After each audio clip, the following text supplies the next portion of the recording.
Hello बच्चों, I am Amit Bijarnia, your physics teacher at competition.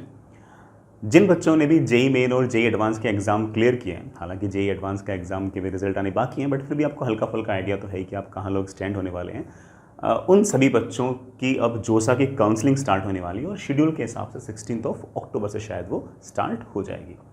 थोड़ा complex है, जैसे मैं बार बार बोलता रहता हूँ कि जोसा की जो काउंसलिंग है हल्की सी कॉम्प्लेक्स है। हो सकता है कि बच्चों को हल्के फुल्के इसमें कुछ कन्फ्यूजन्स हों, तो हमारी टीम कंपटीशन ने ऐसे काफ़ी सीरीज़ ऑफ वीडियोस निकाले जिससे आपकी जो काउंसलिंग है काफ़ी स्मूथ तरीके से हो जाए। मैं फिर से इस बात को रिपीट करता हूँ और मैं बार बार इस बात को बोलता भी हूँ कि अगर आपको किसी भी प्रकार की काउंसलिंग के अंदर कोई भी हेल्प चाहिए तो आप कमेंट बॉक्स में लिखकर हमें ज़रूर बता सकते हैं। ये सारे के सारे वीडियोस जो हैं, as you know it very well, ये व्यूज़ के लिए नहीं है, ये सिर्फ और सिर्फ आपकी हेल्प के लिए, बिकॉज आई नो दैट कि जोसा की जो काउंसलिंग है उसमें बच्चों को कन्फ्यूजन्स हल्के फुल्के रहते ही रहते हैं। और मैं नहीं चाहता कि हम नहीं चाहते कि ना कोई भी बच्चा जो है वो सिर्फ और सिर्फ किसी मिस इन्फॉर्मेशन के कारण या फिर कोई बात उसे पता नहीं थी इस कारण से वो कोई गलत डिसीजन ले ले या फिर कोई अच्छा डिसीजन लेने से वो चूक जाए। तो आप लोग कोई अगर आपको कन्फ्यूजन हो तो आप कमेंट बॉक्स में ज़रूर लिखें, हम उसके हिसाब से ज़रूर कोई ना कोई वीडियो बना के या फिर किसी तरह से आपको रिप्लाई करने की ज़रूर कोशिश करेंगे। ये मैंने एक छोटा सा वीडियो बनाया है इस बात को लेके कि जोसा की जो काउंसलिंग होगी उसकी जो शेड्यूलिंग है वो क्या है, किस डेट को एग्जैक्टली क्या होगा। अगेन जोसा का जो पूरा प्रोसेस है वो कई बच्चे जो खासतौर से क्लास 12th वाले बच्चे हैं उस प्रोसेस से पहली बार गुजर रहे होंगे, तो हो सकता है कि उनको हल्की फुल्की कॉम्प्लेक्सिटीज़ लगे। तो मैं एक दिन कभी ना कभी बैठकर आपको सारा का सारा प्रोसेस भी समझा दूंगा। आपको स्पेसिफिक डाउट हो तो आप अगेन कमेंट बॉक्स में ज़रूर लिखना, हम उस बात पर वीडियो ज़रूर बना देंगे। ठीक है, तो चलिए मैं बड़ा पहले इस मुद्दे पे आता हूँ कि जो जेई का जो रिज़ल्ट है उसकी जैसे expected date as you know it very well कि 15 अक्टूबर 2021 है। और जोसा जो है मतलब जो हमारा जो जॉइंट एक तरह से काउंसलिंग है जेई मेन की और एडवांस की, वो 16 अक्टूबर से स्टार्ट हो जाएगी टेंटेटिवली। तो 16 अक्टूबर को लगभग मॉर्निंग में 10 बजे के आसपास कैंडिडेट्स का रजिस्ट्रेशन चॉइस फिलिंग जो है वो स्टार्ट हो जाएगी, सिर्फ और सिर्फ एएटी वाले बच्चों को छोड़कर। सर ये एएटी क्या है? एएटी है आर्किटेक्चर एप्टीट्यूड टेस्ट।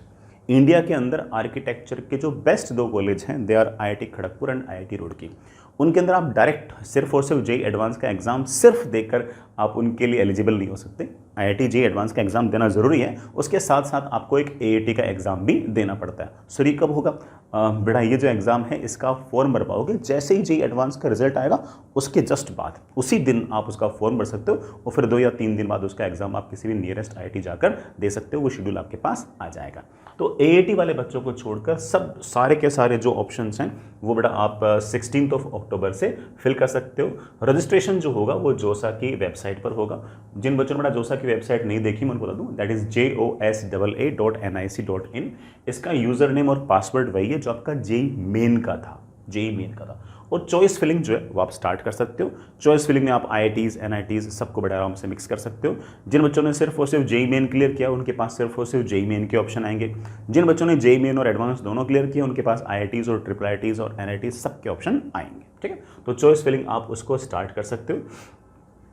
और जिन बच्चों ने एएटी का एग्जाम दिया वो 22 अक्टूबर से एएटी वाले ऑप्शन भी भर सकते हैं। उससे पहले भी ऑप्शन सारे भर सकते हैं, बस उनको एएटी वाले ऑप्शन नजर नहीं आएंगे। एएटी वाले ऑप्शन जो है जो आर्किटेक्चर एप्टीट्यूड टेस्ट से जो कॉलेज मिलती है खड़गपुर और रुड़की, उनके ऑप्शन उनको 22 अक्टूबर से दिखाई देना स्टार्ट होंगे। बाकी ऑप्शन उससे पहले भी भर सकते हैं। तो कुल मिला के 16 अक्टूबर से आप रजिस्ट्रेशन स्टार्ट कर सकते हो और आपकी जो चॉइस फिलिंग है वो स्टार्ट कर सकते हो। चॉइस फिलिंग के टाइम किसी प्रकार के कोई पैसे नहीं देने हैं। पैसे देने का स्टेप जो है वो फीस जमा कराने तो स्टेप है वो बात का है। जैसे मैंने कहा कि 16 अक्टूबर से जोसा की काउंसलिंग स्टार्ट। 16 अक्टूबर से, मैंने शायद गलत नहीं बोलते, 16 अक्टूबर। ठीक है, 22 अक्टूबर को पहला display of mock seat allocation होगा जो भी आपने चॉइसेस फिल कर रखी। सर ये मॉक सीट अलोकेशन क्या है? 22 अक्टूबर को 10 बजे जो भी आपने चॉइसेस फिल कर रखी है और बाकी बच्चों ने जो चॉइसेस फिल कर रखी है उसके हिसाब से आपको कौन सी कॉलेज के अंदर कौन सी ब्रांच मिल रही है आपको बता दी जाएगी। ये मॉक है, ये फाइनल नहीं है, ये मॉक है। आपको एक हल्का फुल्का आइडिया दे दिया जाएगा कि आपको ये वाली कॉलेज मिल सकती है अगर सारे के सारे बच्चों ने जो फॉर्म भरा है, जितने बच्चों ने चॉइसेस फिल किए हैं वो अपनी चॉइसेस को अगर चेंज नहीं करते हैं तो आपको टेंटेटिवली ये मिल रही है। ठीक है, अगेन अभी तक आप सारे के सारे चॉइसेस को ऊपर नीचे कर सकते हो। मान लो कि मॉक टेस्ट में आपको मॉक राउंड में आपको ऐसा लगा कि यार ये तो है ना आईआईटी दिल्ली के अंदर टेक्सटाइल मिल रही है, नहीं चाहिए, तो फिर आप उसको नीचे भी कर सकते हो।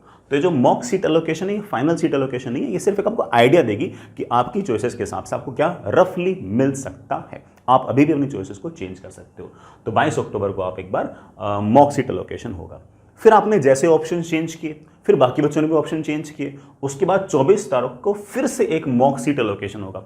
आपको फिर से बताया जाएगा कि आपने जो ऑप्शंस भरे हैं प्लस बाकी बच्चों ने जो ऑप्शंस भरे हैं उसके हिसाब से आपको इस ब्रांच के अंदर ये वाली आईआईटी मिल रही है। ठीक है। उसके बाद 25 अक्टूबर को candidate registration and filling of academic program under JoSAA ends. ये जो आपका जो चॉइस फिलिंग था ना वो मामला खत्म हो जाएगा 25 अक्टूबर शाम को 5 बजे। यहां तक आपने जितने ऊपर नीचे करना था कर दिया। मॉक टेस्ट में भी आपने मॉक टेस्ट बार बार मुंह से निकल रहा है, बड़ा मॉक सीट एलोकेशन से भी आपको आइडिया लग गया कि मेरे को क्या मिल सकता है क्या नहीं मिल सकता। उसके बाद भी आपने चॉइसेस को ऊपर नीचे आगे पीछे कर दिया। उसके बाद 25 अक्टूबर 5 बजे के बाद आपका अपने आप जो चॉइसेस है वो लॉक हो जाएंगी। अब आप उनको ऊपर नीचे नहीं कर सकते, अब नहीं खेल सकते आप। ठीक। 26 को बेटा वो अपना खुद का काम करेंगे, आपका डेटा वगैरह चेक करेंगे कि एग्जैक्टली आप लोगों ने क्या क्या भर रखा है वगैरह वगैरह। 27 अक्टूबर को पहला सीट एलोकेशन होगा कि आपको कौन सी सीट मिल रही है। ठीक है बेटा। 27 अक्टूबर से लेकर 30 अक्टूबर तक, 27, 28, 29, 30 ये 4 दिन ये इंपॉर्टेंट है। आपको ऑनलाइन रिपोर्टिंग करनी है, अपने डॉक्यूमेंट्स वगैरह दिखाने हैं, फीस पेमेंट करनी है, डॉक्यूमेंट्स अपलोड करने हैं और कोई क्वेरीज अगर आती है तो उनका आपको रेस्पॉन्स देना है। तो 27 से लेकर 30 तक ये 4 दिन ऐसे हैं जिन 4 दिन में आपको फीस जमा करानी है, आपको अपने सारे डॉक्यूमेंट्स सबमिट करने हैं, अपलोड करने हैं। फिजिकल रिपोर्टिंग नहीं है, ये ऑनलाइन रिपोर्टिंग है, ये अपनी जोसा की जो वेबसाइट है उसी के थ्रू करना, आपको कहीं जाना नहीं है। ठीक है बच्चों। उसके बाद आपको 1 नवंबर को फिर से बड़ा एक सीट एलोकेशन होगा। ठीक है। ये सेकंड राउंड का होगा, ये पहला राउंड, ये आपका सेकंड राउंड। इसी तरह से जिन बच्चों को बड़ा पहले राउंड के अंदर सीटें मिल गई थी उन लोगों ने पहले राउंड में कर दी। कुछ बच्चों को बड़ा सेकंड राउंड के अंदर सीट्स मिलेंगी। जिनको सेकंड राउंड में सीट मिलेंगी उनको 2 से लेकर 3 नवंबर के बीच में अगेन ऑनलाइन रिपोर्टिंग करनी है। ऑनलाइन रिपोर्टिंग जिन बच्चों ने यहां कर दी उनको यहां पर वापस से करने की जरूरत नहीं है। ऑनलाइन रिपोर्टिंग वो एक बार जो हो गई सो हो गई। ठीक है। ऐसा नहीं कि बार बार फीस जमा करानी है। तो जिन बच्चों ने बेटा ऑनलाइन रिपोर्टिंग पहली बार में नहीं हुई थी, जिन बच्चों को पहली बार में कोई सीट अलॉट ही नहीं हुई थी और उनको सेकंड राउंड में सीट अलॉट हुई है, उनको अब ऑनलाइन रिपोर्टिंग करनी है, मतलब फीस जमा करानी है, डॉक्यूमेंट्स अपलोड करने हैं, बस इतना उनका बेसिक काम है। नाउ इसके बाद आपके पास नवंबर 2 से लेकर नवंबर 5 तक अब वो वाला मामला आएगा जब आप अपनी इस पूरे के पूरे जोसा की जो काउंसलिंग है इससे बाहर निकल सकते हो। इसका ऑप्शन आपके पास अब आएगा।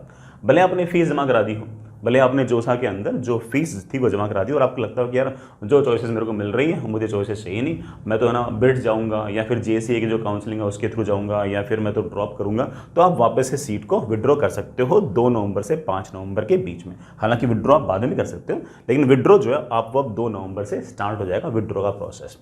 ठीक है। Exit from seat allocation process जो है वो अब से स्टार्ट हो जाएगा। इससे पहले बेटा आप एग्जिट नहीं कर सकते, इसके बाद आप कभी भी एग्जिट कर सकते हो। फीस जमा करा दियो तब भी आप एग्जिट कर सकते हो। उसमें से मेरे ख्याल से 2000 रुपये की फीस कटती है, बाकी सारी की फीस आपको वापस मिल जाती है और आप उसके बाद विड्रॉ कभी भी कर सकते हैं।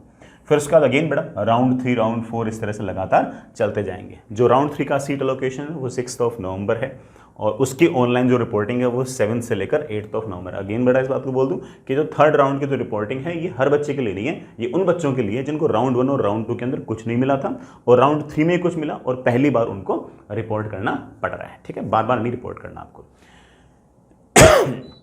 अगेन बेटा 7 से लेकर 9 नवंबर तक अगेन वो विड्रॉ करना चाहे, एग्जिट करना चाहे तो उसके विड्रॉ की और एग्जिट की फिर से विंडो खुलेगी। कोई अगर बाहर निकलना चाहता है इस जोसाई काउंसलिंग से तो अपनी वो मेरे ख्याल से कुछ 2-1 हज़ार रुपये की कुछ फीस होती है वो रख लेंगे, बाकी फीस आपको रिफंड कर देंगे, आप सीट से बाहर निकल सकते हो। 10 नवंबर को अगेन बेटा 5 बजे फिर से सीट एलोकेशन होगा आपका 4th राउंड। 4th राउंड के बाद फिर से 11 नवंबर से लेकर 12 नवंबर तक फिर से ऑनलाइन रिपोर्टिंग है, सिर्फ उन बच्चों के लिए जिनके बड़ा 4th राउंड के अंदर सीट मिली है, 1 2 3 के अंदर सीट नहीं मिली थी, सबके लिए नहीं है। ठीक है। इसी तरह से बड़ा सारे के सारे अलग अलग राउंड्स लगातार चलते रहेंगे। जैसे 11 से लेकर 13 नवंबर तक फिर से एक विड्रॉवल की एक, क्योंकि बच्चा अगर विड्रॉ करना चाहे, ये 4 राउंड के बाद भी उसने देख लिया कि यार मुझे तो कोई ढंग की ब्रांच नहीं मिल रही है, ये जो ब्रांच मिल रही है तो अगले साल मिल जाएगी, चलो रिपीट ही कर लेते हैं, तो बच्चा जो है वो 11 से लेकर 13 नवंबर तक फिर से विड्रॉ कर सकता है। अगेन फिर बड़ा 5th राउंड जो होगा उसकी सीट अलोकेशन 14 नवंबर को होगी। 15 से लेकर 16 नवंबर तक फिर से उसकी ऑनलाइन रिपोर्टिंग होगी। अगेन ऑनलाइन रिपोर्टिंग जो है ये 5th राउंड में जिन नए फ्रेश बच्चों को जिनको सीट अलॉट हुई है उनके लिए है। बाकी बच्चे तो ठीक है पहले से रिपोर्ट कर चुके हैं, उनको बार बार रिपोर्ट करने की जरूरत नहीं है। अगेन बेटा ऐसे ही है ना, उसके बाद 15 से लेकर 17 तक एक ऐसी विंडो खुलेगी जिसमें कोई विड्रॉ करना चाहे तो विड्रॉ कर सकता है। तो ये रिपीटेशंस हैं, जो एक बार प्रोसेस राउंड 1 में आ गया वही प्रोसेस राउंड 2 में, राउंड 3 में, राउंड 4 में, राउंड 5 में लगातार है, तो जस्ट एक रिपीटेशन है। तो ऐसा कोई उसमें खास ऐसा नया नहीं है, ये सिर्फ और सिर्फ राउंड्स जो है वो लगातार इस तरह से बढ़ते जा रहे हैं। ऐसे करते करते आपके 6 राउंड है। 6ठा राउंड जो है वो बेटा आपका एक तरीके से 20 नवंबर को कंक्लूड हो रहा है। ठीक है, इसके बाद जो भी बेटा बच्चे हैं वो एक फिजिकल रिपोर्टिंग और है, सारे के सारे जो डॉक्यूमेंट्स हैं वो आपको वेरीफाई कराने, आपकी एक्चुअल जो NIT है, जो आपकी एक्चुअल कॉलेज है, वहां जाकर आपको सारे के सारे डॉक्यूमेंट्स सबमिट करने हैं जब भी एडमिशन करने जाओ बेटा। जब भी अगर 20 से लेकर 24 नवंबर के बीच में NITs IITs इनके लिए ऐसा बोला गया है। ठीक है ना, मेरे ख्याल से इस सारी की सारी बात आपको समझ में आ गई है। फिजिकल रिपोर्टिंग जो है वो IITs के लिए कुछ नहीं बोला गया, एक बार तो बाद में बोल दिया जाएगा। NITs IITs और गवर्नमेंट फंडेड टेक्निकल इंस्टीट्यूट्स को उनके स्पेसिफिक कॉलेज में जाकर 20 से लेकर 24 नवंबर के बीच में फिजिकली सारे के सारे डॉक्यूमेंट्स दिखाने हैं उसी कॉलेज में जिस कॉलेज के अंदर आपको एडमिशन मिला है। ठीक है, तो वहीं जाना, वहीं डॉक्यूमेंट सबमिट करना और फिर वहीं वापस एडमिशन लेके अपना हॉस्टल सब चेक कर लेना कि हाँ सब बढ़िया है। ठीक, तो वही मामला सारा का सारा अपना बिल्कुल बढ़िया सेट हो जाएगा। IITs के बारे में अभी तक कोई इन्फॉर्मेशन नहीं है कि फिजिकल रिपोर्टिंग कैसे होगी, वो बात की बात है। ये फिजिकल रिपोर्टिंग जो बोल रखी है इसमें ये भी लिखा हुआ है कि अगर मान लो कि सिचुएशन फेवरेबल रही तभी फिजिकल रिपोर्टिंग होगी, अगर मान लो कोई और कोरोना वगैरह केस वगैरह आ गए तो इसे ऑनलाइन में शिफ्ट किया जा सकता है। तो ठीक है, ये तो टेंटेटिव है। ये बड़ा इसमें मेन बातें थी। मैं इसमें एक बात और बोल दूंगा कि है ना, एग्जिट एक बार अगर आप मान लो काउंसलिंग आपने स्टार्ट कर दी, अगर आपने फीस अगर दे दी तो आप जो एग्जिट वाला जो मामला है वो 2nd राउंड से 5th राउंड के बीच में है। 2nd से लेके 5th के बीच में आप कभी भी सिस्टम में से एग्जिट मार सकते हो। 6th में आप एग्जिट नहीं मार सकते, फिर तो आपको वो कॉलेज लेनी ही पड़ेगी। ठीक है, no withdrawal will be allowed after 17 November. 17 नवंबर से पहले अगर आपको लगता है कि यार ये वाले कॉलेज में कुछ नहीं जच रही है तो विड्रॉ कर लो बस। ठीक है, और बाहर निकल जाओ, आपकी जो फीस है वो मोस्टली रिफंड हो जाएगी, उसके बाद नहीं होगी। ठीक है, ये बात ध्यान रखना। तो विड्रॉ जो वो सिर्फ और सिर्फ दूसरे से लेकर 5वें राउंड के बीच में ही है। 17 नवंबर के बाद किसी प्रकार का बेटा कोई विड्रॉवल आप नहीं कर पाओगे। ये मेन बात है। ठीक है, मैंने आपको डेट्स वगैरह समझाई दी है और थोड़ा सा अगेन आपको हल्का फुल्का कॉम्प्लेक्स लगा होगा, लेकिन बड़ा इतना कॉम्प्लेक्स है नहीं। इसमें अगेन कुछ टर्म्स ऐसी हैं जिन टर्म्स पर हम आपको कुछ वीडियोस के थ्रू बता देंगे, बट बेसिक जो डेट्स हैं मैंने आपको बताई दी, किस किस डेट को एग्जैक्टली कैसा कैसा होगा। मैं एक बार फिर बोल दूँ, मेन चीज़ तो सिर्फ और सिर्फ ये है कि आपने जो भी चॉइसेस हैं वो फिल कर दी। चॉइसेस फिल करने के बाद आपको एक एग्जैक्टली आइडिया लग गया कि मुझे कौन से ब्रांचेस मिल सकती है, वो आपको मॉक सीट एलोकेशन से आइडिया लग जाएगा। फिर आपको एग्जैक्टली राउंड 1 के अंदर मान लो कि कुछ ना कुछ मिल जाता है तो आप फिर बाद में सीट एक्सेप्टेंस फीस जमा करा दें, अपने डॉक्यूमेंट्स को वेरीफाई करा दें एंड दैट्स इट। फिर उसके बाद तो राउंड 1, राउंड 2, राउंड 3 जो है वो तो सिर्फ और सिर्फ इसी का एक तरीके से रिपीटेशन ही है। फिर से अगेन वही लगातार चलता रहेगा। तो मेन चीज़ सिर्फ और सिर्फ पहले वाले एक तरह से मान के चल सकते हो कि जो 30 अक्टूबर है वो डेट्स काफ़ी इंपॉर्टेंट है। उसके बाद तो सिर्फ और सिर्फ उनका रिपीटेशन ही। आपको फिर भी अगर कोई डाउट हो तो आप बड़ा अगेन मुझे मैसेज कर देना, यहाँ पे कर सकते हो, टेलीग्राम पे कर सकते हो, कमेंट बॉक्स में कर दोगे तो भी मैं रिप्लाई कर ही दूंगा। ये एक बेसिक बात थी, बाकी मैं आपको कल इसके बारे में और बेटर इन्फॉर्मेशन जो बीच की जो इन्फॉर्मेशन है कि ना एग्जैक्टली हमें किस किस तरह से ब्रांचेस को ऊपर नीचे करना है, फ्लोट फ्लैश स्लाइड फ्रीज क्या होता है, लॉक कैसे करना है, ये सारी की सारी बातें मैं आपको अलग अलग वीडियोस की इन्फॉर्मेशन के थ्रू देता रहूँगा। ठीक है, चलिए आप आराम से इत्मीनान से सारी की सारी काउंसलिंग करना, परेशान मत होना, हम आपके लिए हैं। ठीक है, चलिए ऑल द बेस्ट।